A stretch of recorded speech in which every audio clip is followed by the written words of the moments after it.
Мен 1 айттым, 2 айттым, 3 айттым деген сөздерді оқып жатыр еркекшілер. Қарасаңыздар, ошондой ам кылабы?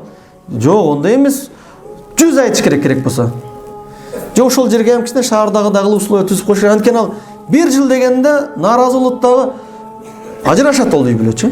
Аялдар деген сүрөнүн 19-аятында «Вааширухунна бил ма'руф» аларга жакшы мамиле кыла деп буйруган да. Жаман болгондугу себептүү адилеттикке өтүлүнбөш керек. Жаманбы? Жамандын өзү жооп берет. Бирок азыр акча көбөйүп кетип дагы бербей койгон күндөр толтура.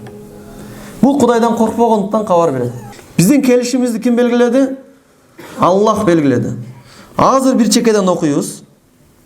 Ким ушул нерсесин кылбаса, айтып коюн, кыяматта башы менен жооп берет. Башы менен жооп берет дегенде бир жолу өлбөйт. Тынымсыз азапталынат. Дүйнөдө азапталынса, бир жанга бир өлүм бар, билесиздер, каттуу азапталынат, өлүшү мүмкүн. Кыяматта өлүм деген нерсе жок. Тынымсыз азапталынат. Куранда «Куллама надижат жулудухум баддалнахум жулудан ахар литадуқул азаб» дейт. Тозокта адам күйүп, тозокта кандай күйөт? Көмүр жана адам болот. Күйүп, терилери бышып калганда, медицина илими ушул нерсени айтат. Адамды от күйгүзгөндө мына терisi эле сезет. Тери күйүп бүткөндөн ичиндеги көш ал деле күйөт. Бирок адам анын азабын онча сезбей калат. Бир жер мындай күйүп, пожар болуп, ичинде калып кеткен адамдар шуну байкайт, мисалы, териси күйүп бүткөндөн кийин жүрө берет ал жерлеринче. Кийин качан мынанча жери күйүп кеттир дегенде өзүнө өзү таң калат да. Териден өткөндөн кийин сезбейт экен, бирок ал оорунучу, бирок күйүп атат. Бирок сезбейт. Бирок Куранда айтат, ар качан терилери күйүп, бышып калган учурда биз башка териге шыр алмаштырып беребиз, азапты тартыш үчүн депчи. Ол деген сөз тынымсыз азап бол. Бул кыяматтагы азаптын бир чекесин айтылды. Эгер азыр биз окуй турган, айта турган нерсени үй бүлөлүк маселени айтатабыз, эркек киши өз милдетин аткарбаса, аял киши өз милдетин аткарбаса, куд ушундай азап менен азапталынат. Анткени биз азыр кыска убактыбызда эркек кишинин эң негизги милдеттерин гана айтабыз. Ал эми кошумча, мустахаб, сүннөт, эгер аткарбай койсо онча эле күнөө эмес бой турган нерселерди айтпайбыз. Важип жана фарз нерселерди айтабыз. Бисмилла деген эркек кишинин милдети. Эркек кишинин милдети бисмилла дегенде экиге бөлүнөт. Биринчи милдети акчага тиешелүү милдеттер. Акча менен төлөп кутула турган милдет. Эркек киши, аял кишинин айырмачылыгы финансы жагы эркек кишинин мойнунда. Экинчиси акча эмес, мамиледе аткарып бере турган милдеттемелер. Экөө тең эркек кишинин милдетине кирет. Биринчиси акчасыз чечиле турган нерсе адилеттүү болуш керек, жакшы мамиледе кылыш керек, аял кишиге зыян бербеш, ошого окшогон нерселер. Ал эми акча менен чечиле турган маселелер бул үйлөнгөндө төлөнө турган махыр, калың, үй бүлөнү багуу жана жашай турган жерди кийим-кечени кылып бериш. Ушул окшогон нерселер. Эгерде кимдир бирөө жегенин алдыңда, жебегенин аркаңда болуп атат, бардык нерсени мен берип атам го деп пул деле тапкан болсо да, акчаны жайнатып койду чындыгында. Базар жок. Бирок мынтип экинчи жагын кылбаса, жакшы мамиле кылуу, зыян бербөө, ушуга окшогон нерсени аткарбаса, кыяматта азапталынат. Ошондуктан эркек кишинин милдети акча эле эмес, туугандар. Көпчүлүгүбүз ушундай кылып коебуз, акча бар, болду да. Акчаны берип койдук, бүттү деген нерсе болбосун. Ал пайгамбарыбыздын осуяттары бар. Силер Аллахтын аманаты менен алдыңар депчи. Ошондуктан байкаңыздар, биринчиси акча жакта чечип алайлы. Барыбызга белгилүү болгон, ошол болсо да кайра айтып кое берели. Биринчиси бисмилла деп үйлөнгөндө эле бул махыр. Махыр бул калың, бир эле аял киши турмушка чыкканда эркек киши ага төлөйт. Ал анын кадырын көтөрүш үчүн эле берилет. Өзү негизи эсептеп келгенде аялдын кадыры акча менен эсептелинбейт, бирок курук болуп калбасын деп кайсы бир сумманы айтылынат дагы берилет булчу. Бул эркек кишинин милдети. Аллах Таала Куранда ва атун ниса садукатихина нихла. Силер аялдардын махырларын бергиле. Жөн эле бергиле, мындай ата кылыпчы. Мындай берип туруп бир милдеттеме албагыла. Биз мурда дагы айтканбыз, байкасаңыздар, калыңды бергиле, Болду, бергиле жөн эле. Нехладан максат сопс кылып бергиле болдучу. Берип туруп, эми себап кел дебегиле депчи. Жосом берип туруп биз ушунча бердик, мынча нерсе келиш керек эле. Ол не соода болот жөн элечи. Бул кыяматта жооп берет. О жерде Алла Таала ушул биздин кээ-бирки кыйшыйып кетишибизди билгендиктен ушул сөздү айтат. Нехла деген сөздүчү. Жөн эле бергиле болдучу.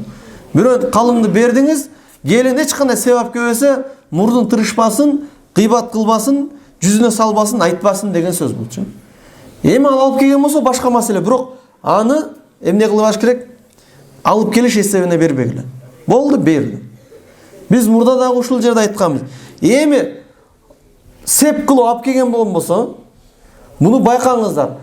Эркек киши үйдүн бардык нерсесин өзү түзүш керек. Дуал эркек кишиники болуп туруп, үйдө занавеска, килем, төшөк, кресло бардыгы аялдыкы болуш керек анчы. Калың бердик эле, муну алып келдик депчи. Болуп калса эмне кылабыз?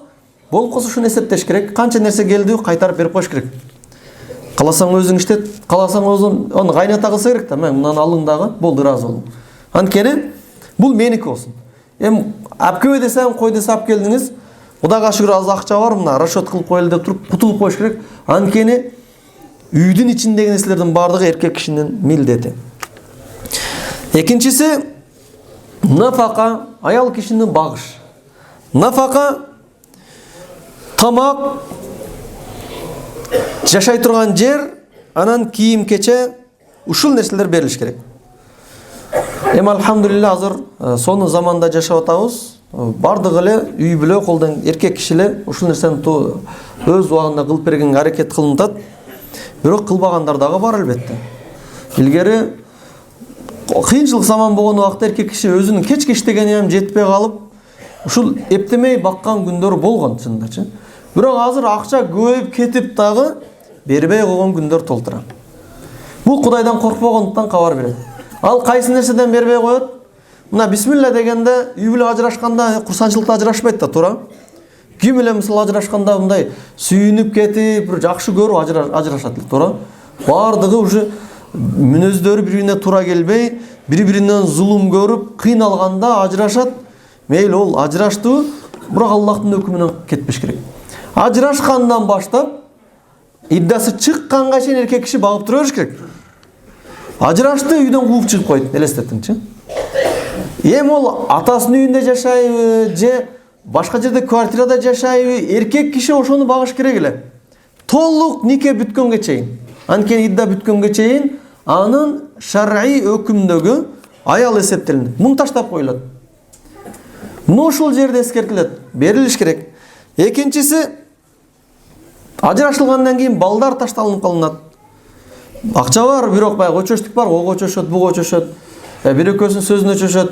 Сен акчаң кереги жок, мен мындай кылып коем десе, кереги жок деди го, мына багып алсың, керек болсо эмес. Милдетин аткарылып бериле бериш керек. Албетте чогуу жашап атканда го маселе жок. Бул нерсенин толук түрдө берилип атат деп түшүнсөк да болот, бирок маселе ажырашкан учурларда ушул жактарына карабай коюлат. Анан албетте мындай кээ-бирки адамдар бар, албетте аялынын эсебинен жашагандар бар. Аял багат анчы. Ошого көнүп алган нерсе. Бул алар үчүн чоңураак эскертүү. Аллахтын алдына барганда жооп берет. Аял киши үйдөн чыкпаш керек. Үйдөн чыкканга муктаж болуш керек. Чыкса ошо ата-энесин көргөнү, туугандарын көргөнү, же ушу үйдө бир кыйналып кеттим десе, күйөөсүнүн уруксаты менен эс алганы чыкканга чыгат. Бирок үйдөн бала чаканы багамын деп чыкканга аял киши милдеттүү эмес. Анын бардыгы эркек кишинин милдети. Эркек киши шарт түзүп бериш керек, үйдүн ичинде отуруп алып туруп, өзүнүн ахиретин кураш керек. Иншалла азылдыйда дагы келебиз. Аллах Таала ва алал маулуд лаху ризкухунна ва кисватухунна бил ма'руф. Төрөп берген аялдарга, ол деген сөз мындай, түшүнүктүү болушун аялыңа деген эле сөз алчы. Төрөй элек болсо деле ал аялың бул төрөйт иншалла. Кокус төрөбөс аял болсо деле ал негизги төрөй турган эле, бирок эми Алла Таала бербей атат. Бул бир топ, бир сөз менен айтканда аялыңа рызкысы берилиш керек, милдеттүү түрдө. Аля деген сөз милдеттүү түрдө берилиш керек. Жана анын кийими дагы берилиш керек. Бил ма'руф мындай жакшылык мененчи, мажбур түрдө эмес. Бил ма'руфка да токтойбуз эмчи. Бил ма'руф деген сөз мажбур түрүндө бербей койду деп талашып, соттошуп эмес, мындай жөн гана Аллах Таала буйрук кылган бериш керек. Анан бериш керек дегенде дагы айттык, көп ашыкча эле кылыш шарт эмес.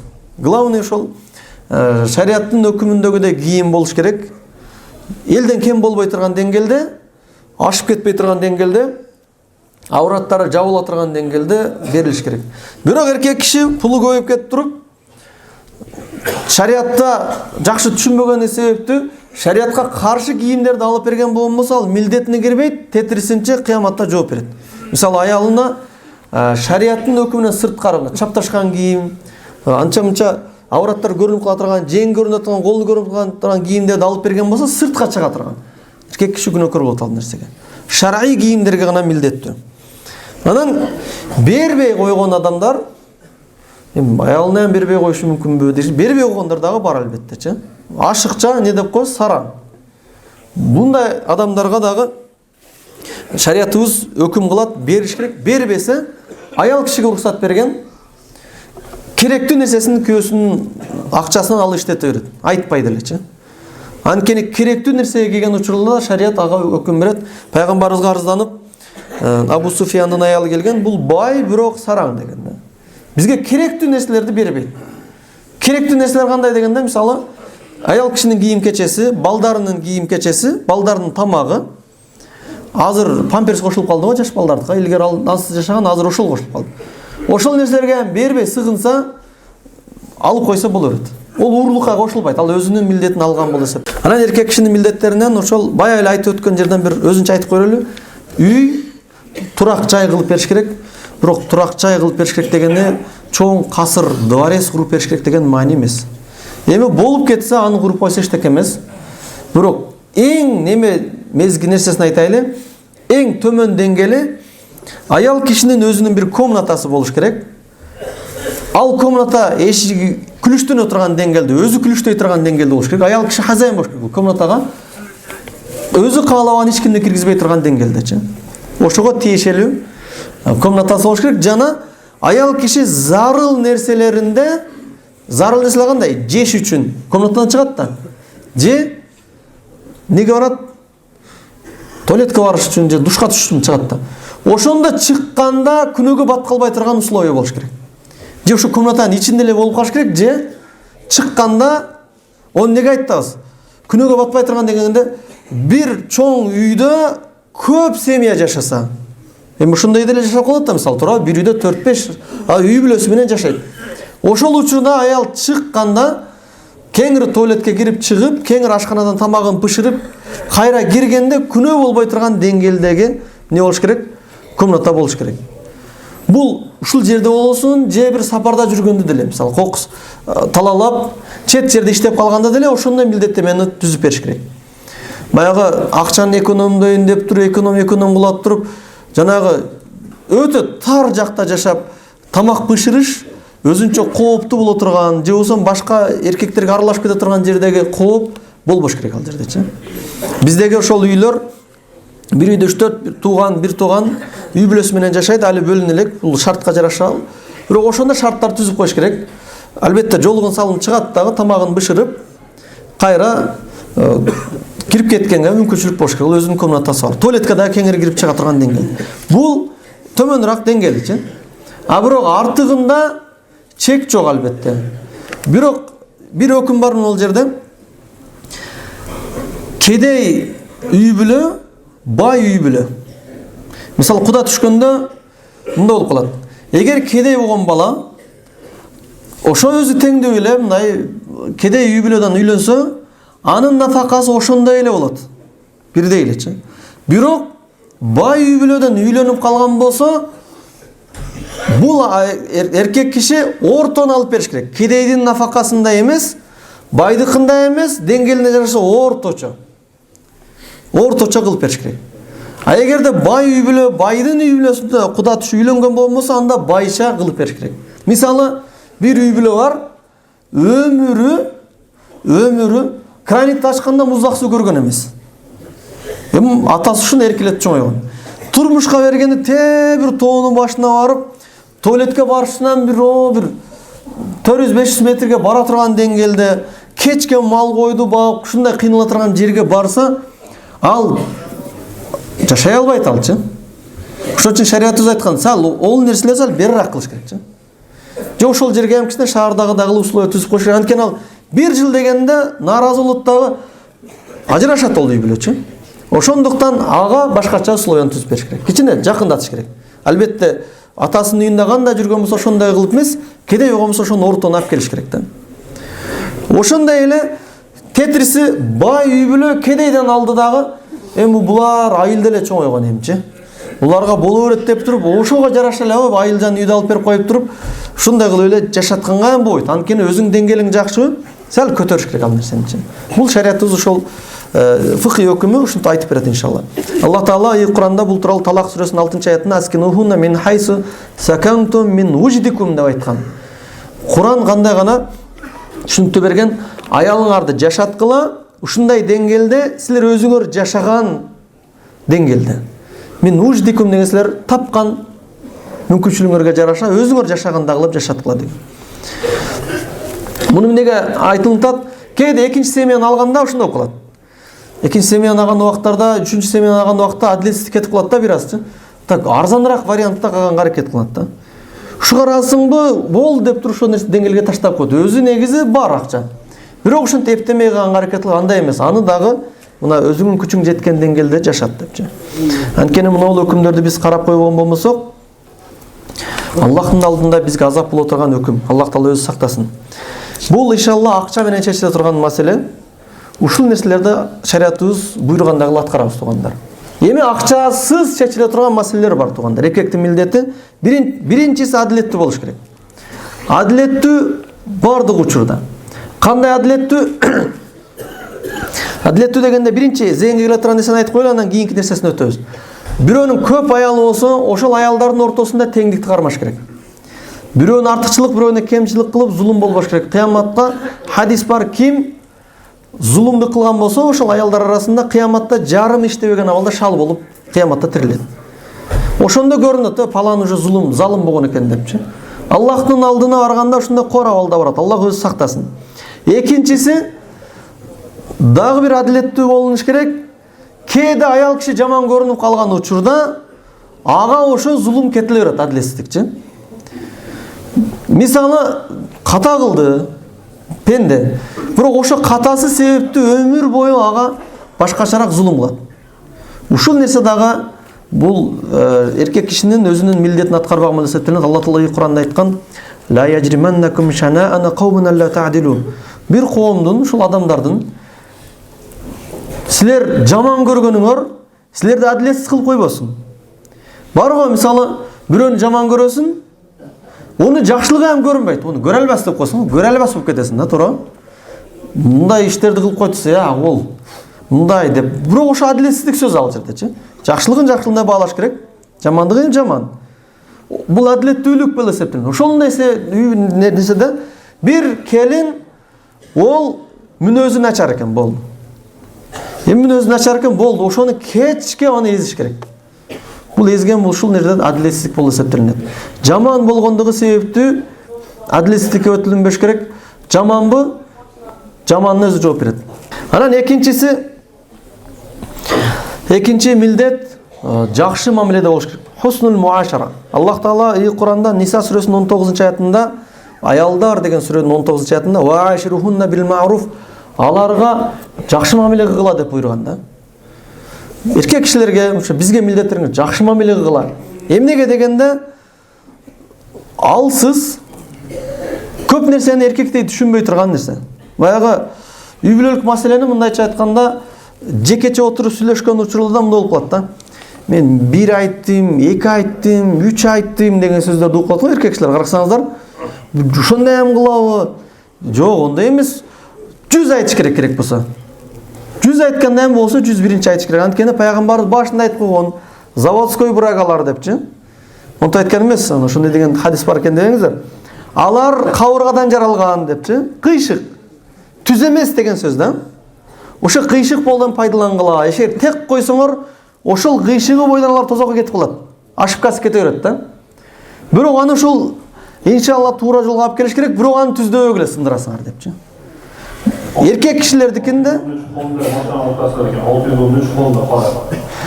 эркек кишилердики мындай, биз бир үйдө бир эркек, анан бир аял жашайт. Эки эркек жашабайт. Эркек кишилерде мындайга. Бирөө менен эч келише албасаң, канча жыл бир 10 жыл келише албадыңбы? Бир күн алып чыгып, бир жерде жакшы сүйлөшүп туруп, чечсең бүттү ошо мененчи. Сен мынандай ишти кыласың, мындай ол сен мындай иш кыласың, болду, келиштик. Боптур, мен мынаны кайтам, сен мынаны кыласың, чечип алдың да, туурабы? Болду. Көпчүлүк эркектер ошо менен бүтөт алчы. Эгер бүтпөсө, арада өткөндө сүйлөшпөдүк эле болсо болду дейт да, мисалы. Болду, сүйлөшкөн бойдон калам. Бул эркектер да, аял кишилер андай эмес. Сүйлөшүп, негизи кылып, боптур, экинчи кайталабайм дегенден кийин алданып калбаңыздар, болду, кайталабайт деп. Кайталайт ал нерсени сөзсүз түрдө. Кайталанса, капы болбоңуздар, анткени кайталашын мурун шариятыбыз айткан, кичине шарият китепке кайтайлы. Кабыргадан жаралган кайталай берет ал нерсеничи. Ошого эркектер кечке өмүр бою ушундай безилденет. Айтыла берет, ушул нерсеге биз буйрулганбыз. Мына ошондуктан алардын катасы себептүү орой болуп калгастан аширухна бил маруф, аларга жакшы мамиледе болгула. Көп семья бар го. Баспайсың тез-тез. Кебейсиңби?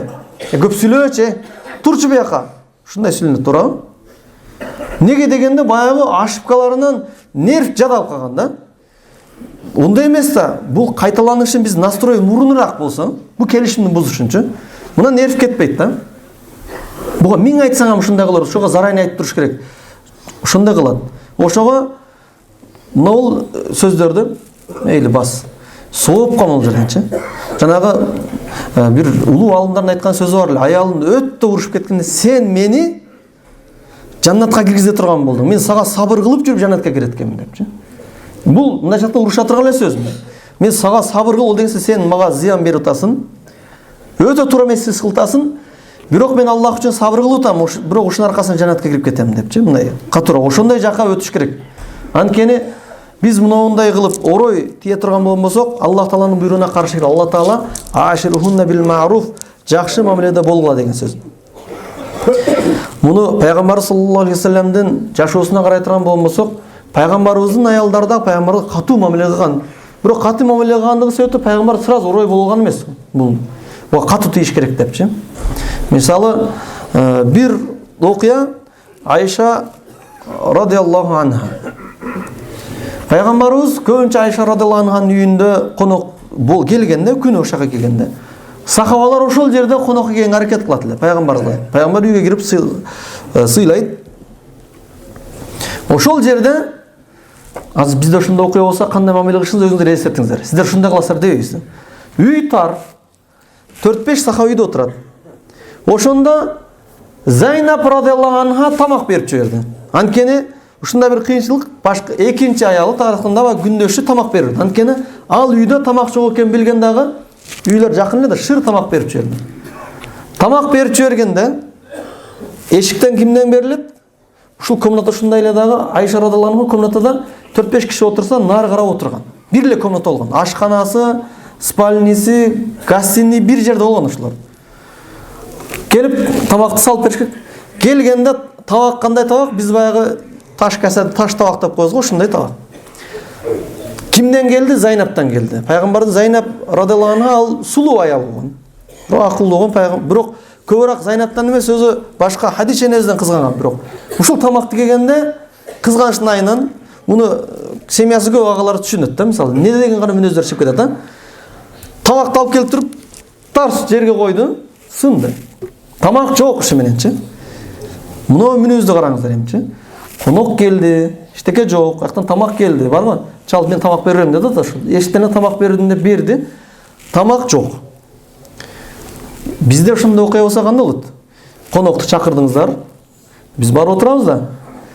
Үйдө жок экен дагы, наркы жеңемен тамак келди. Келсе тамакты мында лодарып таштады. Дараң болду да.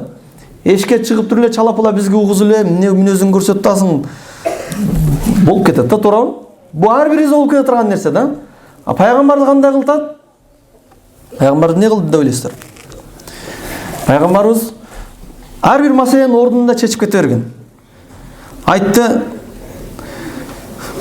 энеңер кызганып кетти. Туура түшүнгүлө деди. Анткени эркек кишилер жөн түшүнөт, туурабы? Эгерде бир маселе болуп калса, булардан уялып, семьяны нарак-берак кылгандан көрө, балким балдардын апасы кыйын калат да. Ондан көрө оңой жолу бияка түшүндүрүп койгон жакшы да. Сен аялыңдан коркот экенсиң деген сөздөрдү айтпайт эгер убагында түшүндүрсөңчү.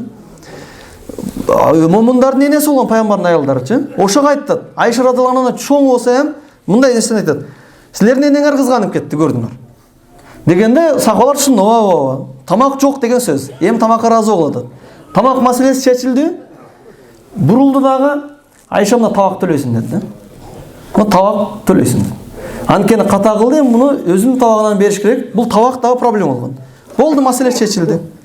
Сахабалар өз пайгамбардын алдына тамак жеш үчүн келген беле жок. Кичине болсо дагы келип, бир аз сүйлөшүп калыш үчүн келгенде. Мынеке пайгамбарыбыздын үй бүлөгө болгон мамилеси. Эгерде эми элестетиңиздер. Онсеңе дамла нени айтасыз? Аялдар башка чыгып кетет го депчи. Жок, албетте шариятыбыз катуу болуп отурган жерлер бар. Бирок ар бир катага эле азаптай бербестен, орой бербестен, бир аз ушунтай берген болсо, ал деле адам да уялып кетет. Биз ашыкча болуп кеттик го депчи. Бул акчасыз, бирок эркек кишинин милдетине кирген нерсе, адам эле зарби заужа, аял кишиге ашыкча зыян бербей. Жана эле айткан нерсе да. Мурукка катасын алып тур, же катасын алат, ар бир катасында жазаны түшүнүктүү болушуна багына наказание бере берген туура эмес. Албетте шариятыбызда бар.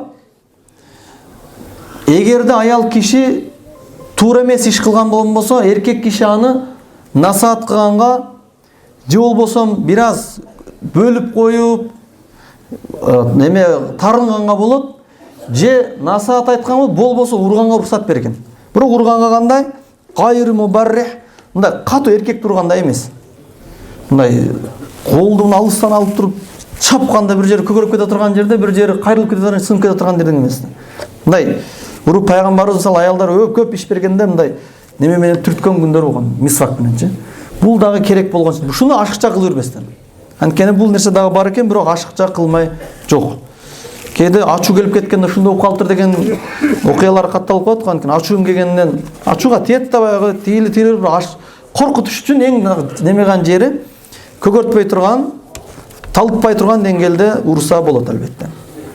Бул эркек кишилердин милдети ушундай келишпестик учурларында зыян бербөө деген жер акыркы милдетине кирет.